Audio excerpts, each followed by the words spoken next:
కామారెడ్డి జిల్లా వ్యాప్తంగా ఉగాది పండుగ వేడుకలు ఘనంగా నిర్వహించారు. జిల్లా కేంద్రంలోని వీక్లీ మార్కెట్లో ఉగాది పర్వదినాన్ని పురస్కరించుకుని ఎడ్ల బండ్ల ప్రదర్శన నిర్వహించారు.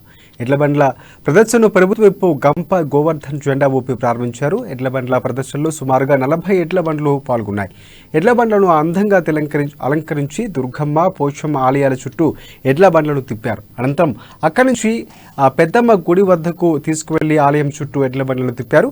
ఈ ఎడ్ల బండ్ల ప్రదర్శనను తిలకించేందుకు జిల్లా ప్రజలు భారీ సంఖ్యలో వీక్లీ మార్కెట్ కు చేరుకున్నారు. ఇలాంటి అవాంఛనీయ సంఘటనలు జరగకుండా పోలీసులు భారీ బందోబస్తును ఏర్పాటు చేశారు.